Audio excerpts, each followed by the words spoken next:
Welcome to the AI for Interior Designers podcast, where creativity meets cutting edge technology. In each episode, we dive deep into the world of artificial intelligence and explore how it's revolutionizing the interior design industry. From AI-powered design tools to the latest trends and innovations, we've got you covered. So plug in, relax, and let's embark on this exciting journey together. Welcome to AI for Interior Designers podcast. P.S. This intro was written by and voiced by AI to sound like your host, Jenna Goodusek. Hey there, welcome back to episode 9 of AI for Interior Designers podcast. I'm your host, Jenna Goodusek. So, yesterday was AI Day and it was awesome. So I'm kind of like still reeling from that. It was like 5 hours of intense training, like soup to nuts. Like we did like ChatGPT stuff, Dolly stuff, Midjourney stuff, like all getting started, beginner, basics, like getting into the program and then like doing your first prompts and then exploring GPTs and custom GPTs. So it was a great day. And thank you for everybody that attended. I actually did sell out the class, which was really cool. I kept it, intimate, but it was full. There's a lot of great designers there, so many awesome questions, and people were creating amazing things. We were all sharing them while we were doing, like during class, like everybody was sharing them in their feed. I was like, that's so cool. Like, it's just so amazing to see all these images, like, and how different everything is. So anyway, AI Day was awesome. Hope to do it again, maybe over the summer. If you guys are interested, I don't know, let me know. Tell me in the comments below. I actually always forget to say, hey, follow me, and put your comments in the comment section. So would love to hear your feedback. Would love it if you wanted to follow this podcast also. I am here for you every week, just talking about like latest and greatest in AI. And today we're going to be talking about some serious BS with AI. If you've ever taken a class with me or been in a presentation, like I am direct. I am not really like a small talker, hence why I just like dove right into this episode, and probably all the other ones. I'm a northerner. We didn't really ever, it's just like not our thing. I don't know. I'll do it. I've lived in the South long enough, but like I am very direct to the point. And that's kind of how I teach as well. But I'm also not somebody that like sugarcoats things. So that's why today's topic is gonna be fun. We're gonna talk about just some ridiculousness that's already happening in the world of interior design and AI. Just like touching on the tip of the iceberg here. There's so much BS out there. And I'm saying BS, typically I would just, say all of the things, but I don't think I have an explicit setting on here. So we will, be nice this time. We'll just say BS. Okay, so there is some stuff that drives me flippin' insane with AI. I consider myself to be an AI realist. I tell it like it is. In all my classes, I always start with like ethics, and I might lean a certain way, like really, I don't know how to say this. I really try to teach ethics with AI in every presentation, in every class that I teach, in maybe a very strong stance where like not everybody's going to do the things that I say. And it is what it is. We're all making our own choices here. But I try to lean like, I don't want to say conservative, but like, real. Like I try and be real with it, like what I wouldn't want done to me, I wouldn't want it do to other designers or artists or anything like that. So I try and live by like those golden rules, I guess. But there's so many people that don't. And, to a certain extent, okay, you're going to do what you're going to do. But then there's malicious and just like devious things that could potentially come.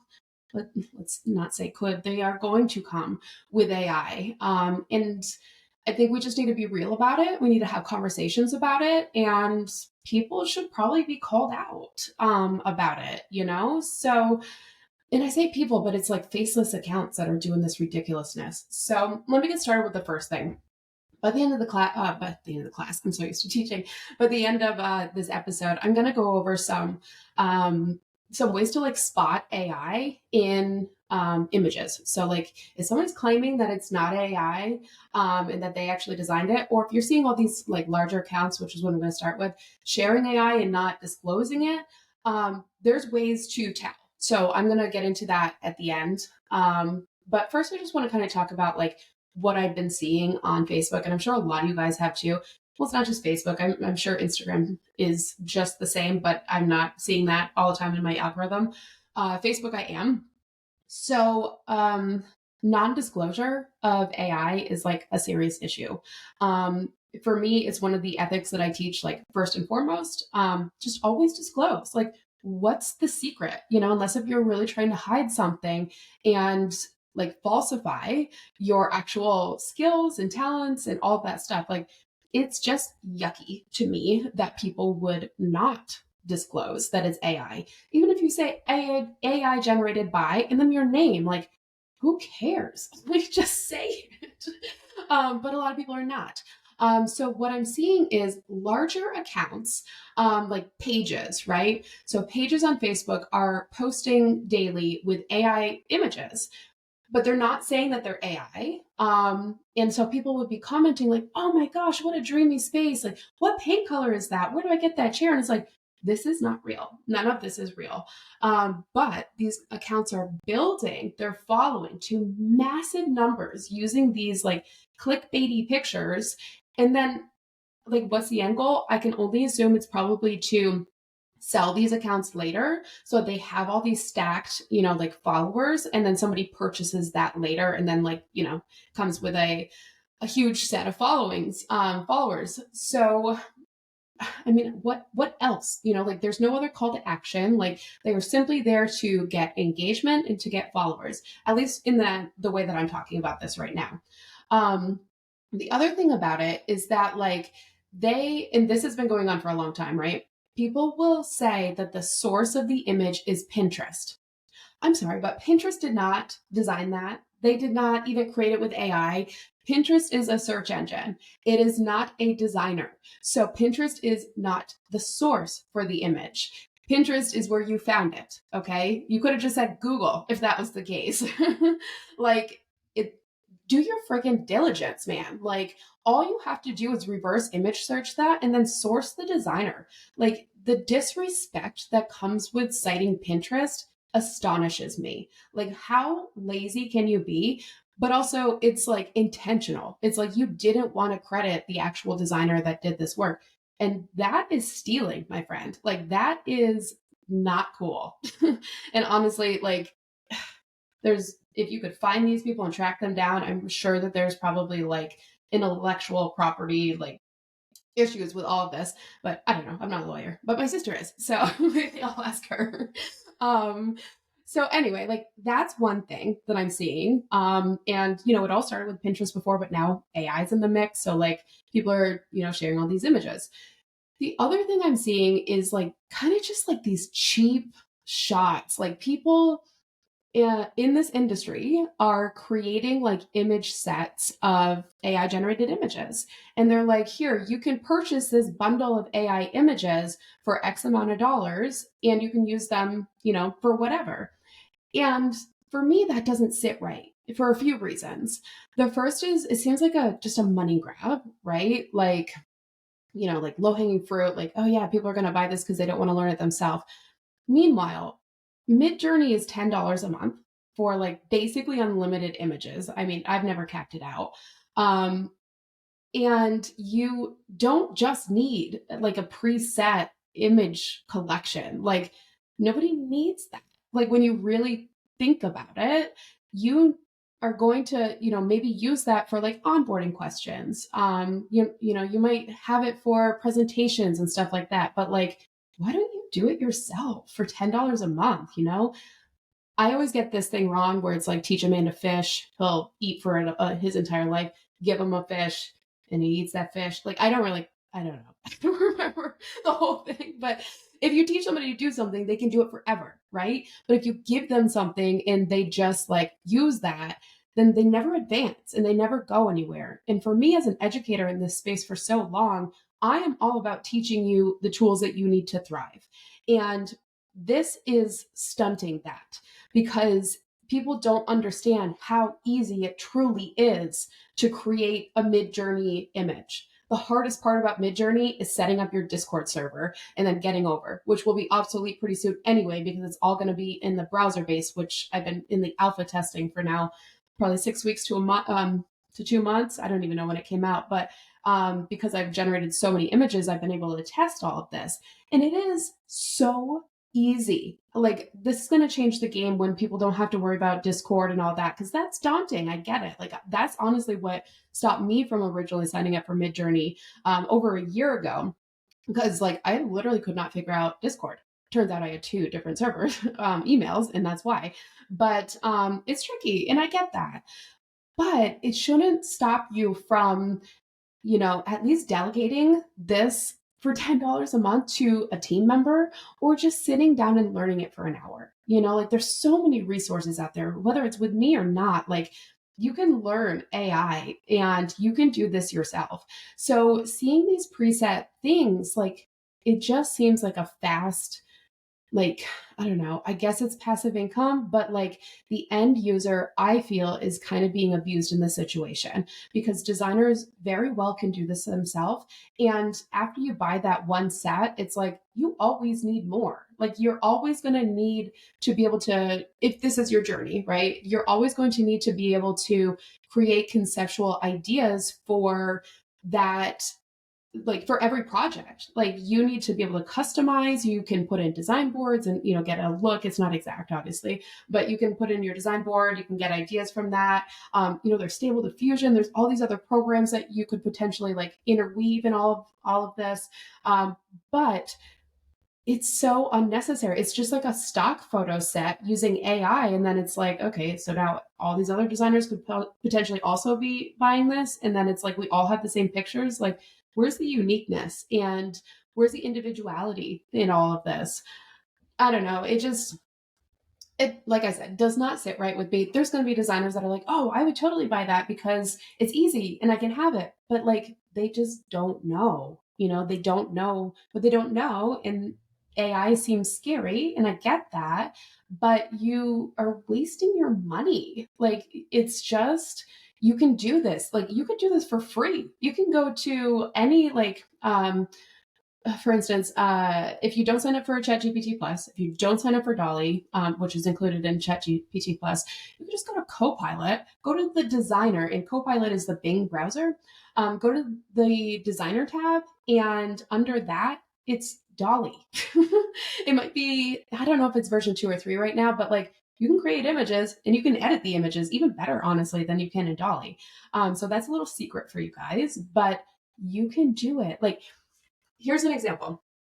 I was working with a designer that wanted me to create images. I will do that for them, custom images. Okay. I then, taught her how to do this. But she gave me some design boards. She gave me some information, some backstory, and kind of described what I was seeing in the design boards as well. So I just took that and the design board, and that's what I ran in there. She could have done this herself. Now, granted, I took it further. Like, I did a lot of different types of revisions. I probably created like close to 200 images so that I could make sure that I had something that was way more like refined for her than what that said. But had she started with what she told me and just put that in there with the design board, and then kind of tweaked it around a little bit, she would have been okay. I think a lot of designers don't understand that, like, if you literally just say what you want to see, like, no fluff, like, just like, I want to see a coastal inspired living room with, blue backsplash, white cabinetry, black countertops, brass hardware, and it should be, light floors. That's what it's going to make for you. Okay. It's not hard. It's the people that are like trying to get exact for what they want to see that, well, you're always going to be disappointed because it's never going to be exact. Okay. And I know designers, like, we are very like analytical sometimes with those types of things. And we just have to kind of take it for what it is right now and meet AI where it is right now, and just understand that, like, it is purely conceptual. but we can get some really great ideas out of it using the words that we would to describe it. So that's it. Like that is like the biggest secret for all of this is just tell it what you want. That's it. So that's why it really frustrates me to see these like money grabs where you're like kind of I don't know, like predatory on people that don't quite understand yet. And so that's why I'm talking about it today because I do want you to understand that like regardless if you are not computer savvy, you can do this. As long as you can set up that program, which, like I said, is going to be the hardest part to get into Midjourney, you can do this. I promise you, you can do this. And you're going to save yourself a buttload of money. And because you're just going to have to keep buying those packs if that's what you're going to do. Like, because it's never going to be enough. It's never going to be custom. So it's like, what's the point? I don't know. It's not even your like exact style anymore. Like, I create custom sets, custom images for my like branding style. And I don't see anybody else selling that type of stuff because they're unique to me. So anyway, that's it for that one. I just like, it just like kills me to see that because I'm like, you could do this. You could totally do this.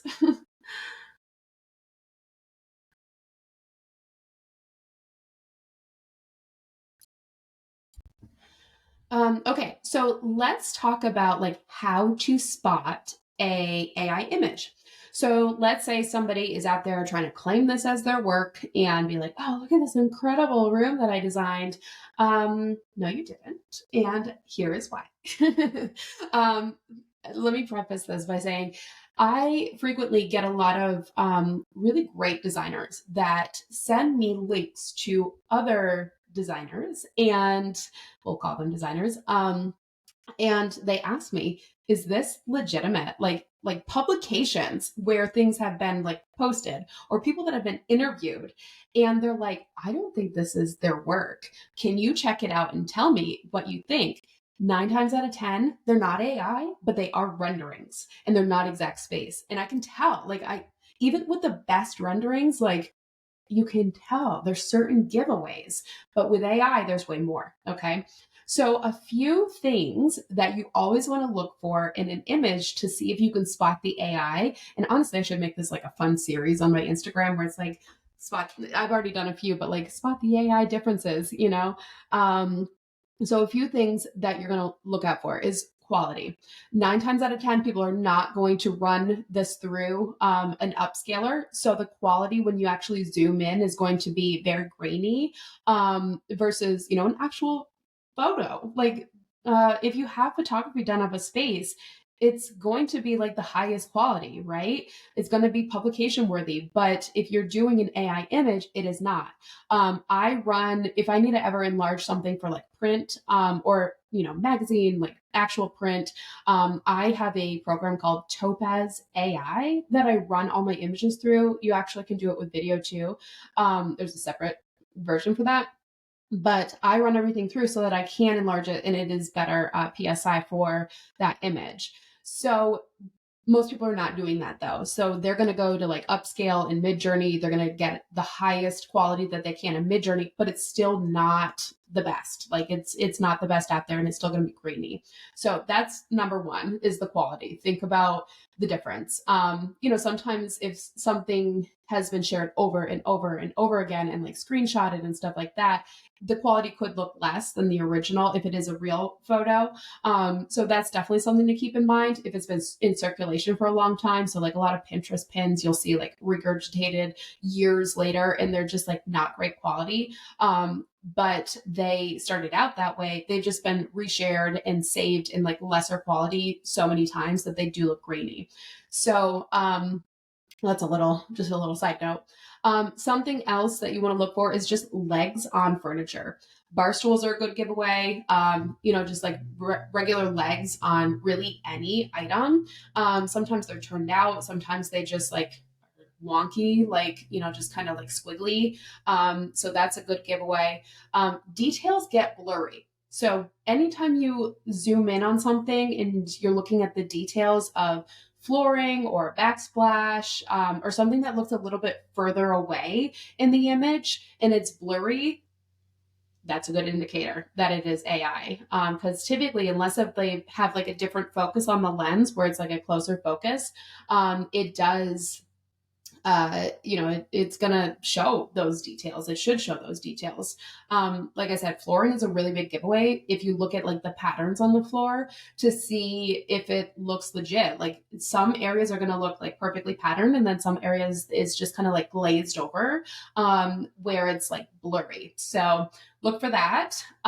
Lighting is a dead giveaway, especially in Dolly. I mean, Dolly versus Midjourney is like, it just, you can tell it's AI. But Midjourney is getting so much better that it is hard. And that's why I'm going over this. So lighting, either too many, not enough, weird shapes that should not be there, weird placements. That's a good giveaway. Hardware and poles. So wrong locations, too many, not enough. That's a good indicator in kitchens and bathrooms. Faucets. Oh my gosh. Faucets and pop fillers. Like zoom in on those suckers because that is going to tell you right there. It might look good from far away. They used to put like, 5 faucets in a kitchen, in like weird places. That's gotten better, but they're still odd. Like a lot of the time they are very odd. So look for like kind of squiggly things, look for things that just don't make sense for real life, and like multiple faucets. That's a good one. Reflections. So look at the lighting and mirror reflections, because that's a really good giveaway too. You can see like, that doesn't look quite right. They're getting better. They definitely are. But like there's a lot of things where the reflections are a giveaway, and you can tell that like that's not natural lighting and that is not actually what the reflection should be. So check out for like, look for all those things. That is like my giveaway list. Like that is the dead giveaways for me when I'm looking at an image. Now rendering is a little bit harder because there's some incredible render programs out there right now that are super insanely photorealistic, and kudos to those artists that are putting those together. But they're hard for people to tell the difference if that's a rendering or if it's a real life. So good job, renderers. But there's always, you have to disclose, just like with AI. Like I thought we already talked about this years ago, and apparently we didn't because people are still doing it. So it's just like, be on the up and up. Like, why be secretive about these things unless if you are up to something that you shouldn't be doing? And for that reason, I have no problem being like, this is AI. Why didn't you say that? Or Pinterest is not a source. Like, come on. Like, give credit where credit is due so that we can all function as a society in a better way. Like, this is what's giving AI a bad name already. It already is in our industry. And I mean, it's just one of the things, but like, it's something that we have control over. As long as we do the right thing with it, then there's no worries. Like, use AI, like, cool. Do it for your concepts. Share what you're working on. I don't have a problem with any of that, but just like, tell us, or else you look stupid. I'm sorry, but you do. Like, because we know. And if you didn't know before how to tell, you do now. So keep on coming, guys. Let me know what you're seeing out there. You can definitely send them to me if you're ever like, what is this? What am I looking at here? I would love to dissect that for you. Let me know. But anyway, that's all I wanted to talk about today, is just like, do the right thing. It's AI. It's the Wild West. We were in the same situation 5 years ago with, well, longer than that now. I've been doing e-design since 2015, but it's the same thing where like all these renders were coming out and people were like, oh, is that a render? Is that real life? And nobody would tell. Like, why? It's part of your process. It's cool. Just say that. So anyway, that's it. That's all I wanted to talk about today. But I would love to hear from you guys what your opinions are on this. How do you feel about disclosing? Do you feel like it's fraudulent when people don't? Is there any situation where you wouldn't need to disclose that it's AI, in your opinion? I would like to know about that too.